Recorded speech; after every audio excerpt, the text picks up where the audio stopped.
what I'd love to unpack is that moment where you had said it was cut short because you didn't have the $1 million mindset. And right along the same, when I got my license and I was 25 years old, I was in my mid 20s, thought that my pure will could take me to where I wanted to go. And man, was my mindset just in an awful place. A lot of it just because I lived in this survival. My environment was very, survival based, very victim mentality type of things I was surrounding myself with the wrong people in the wrong environments.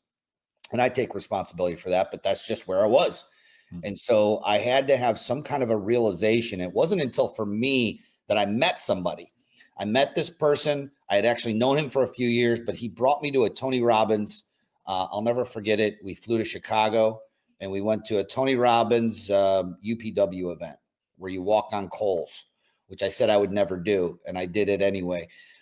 It changed my life because at that point it was just a big awareness aha moment that there was some things in my brain that needed to be unlocked that were not unlocked. That event unlocked. It just kind of opened up this ceiling. And I've had other moments like that of belief, but I don't want to talk about mine. I want to talk about yours. What was that moment where it was like, okay, there's a whole different muscle I need to be working here. It's not just my quads, for my skating ability and maneuverability on the ice, or my slap shot or my wrist shot or whatever it is. It's like, I got this muscle up here that I need to be starting to work here. I didn't even know that, there was another level. What was it for you? What moment was that? Yeah. So, after I signed my contract with Anaheim, I signed a 3-year entry-level contract with them. And in year one of training camp, I played a preseason game. I scored a goal on my very first shot, got an assist. I had 2 points. I thought I was on top of the world. I thought I was going to be making opening night roster. This was in San Jose, preseason game. Game was sold out. It was insane. I started. I was like, I did it. I made it. Here I am. Well, the very next day, I participated in warmups, and that was it. After warmups, got dressed, went up to the press box, and then eventually got a text from the player liaison saying you need to go see the general manager. So I knew exactly what that meant. I went and saw him. They were going to send me down to the AHL, which would be, again, the Cleveland Monsters here. But it wasn't even then. Unfortunately, it wasn't even then that I realized my mindset was what was holding me back. I went from that year, had an okay season. The next season, I wound up getting traded to the Colorado Avalanche, who were at that time, they were affiliated with the Monsters. At that time, it was the Lake Erie Monsters. So that's, what brought me here to Cleveland. And still, it wasn't there. I got here, I was playing well, and then I got injured. I was out for a little while, and then I would play a game, sit 7 games, play a game, sit 6. Eventually got sent down to a league that no longer exists. And that still wasn't the breaking point. The breaking point came in year 3 of my career, where I had gotten an offer to go over and play in Europe. And I got offered a contract in the 2nd Italian league. And I didn't even know that there was a 1st Italian league. I was not aware about hockey in Europe. My vision, my goal was the NHL. And so I was laser focused on that.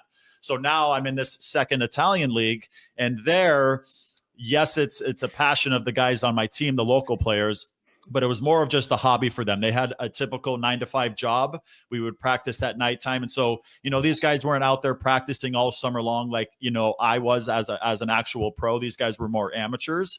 And I remember after many different practices, taking a knee once practice was done and just observing my teammates and noticing how several of them were tripping over themselves because they were just that bad at hockey.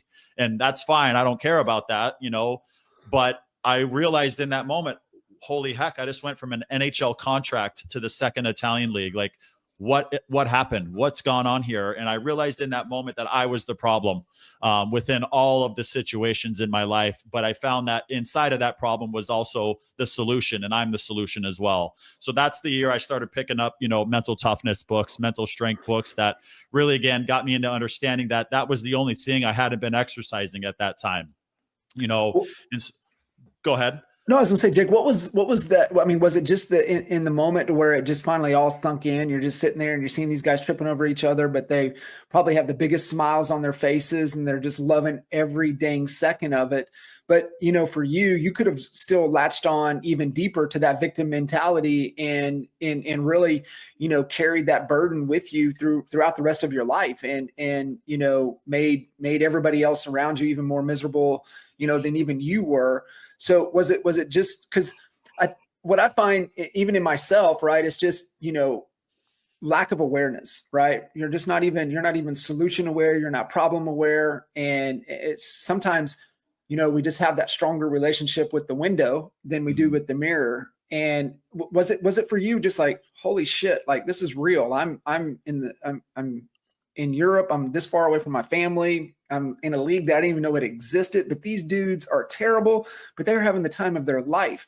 Like, was it just that fast of an awareness for you?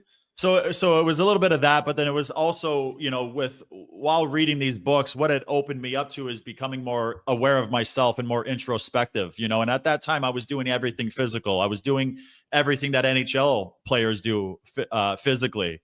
But through this book, it got me into understanding that it allowed me to, you know, use some memories of past situations, whether that be adversity, you know, getting cut, getting traded, getting screamed at by coaches, you know, and it allowed me to tune into how I responded to those external situations. And what I realized within myself is that I became a victim, no different than Al was talking about. I became a victim in all of these situations, and I got lost in blaming others or complaining about, you know, my current circumstances, my current situation, not realizing the role I played within my own suffering, within my own struggle. And so once I was able to, again, take a look at the mirror and just point the finger back at myself, it just opened me up to understanding that everything is here.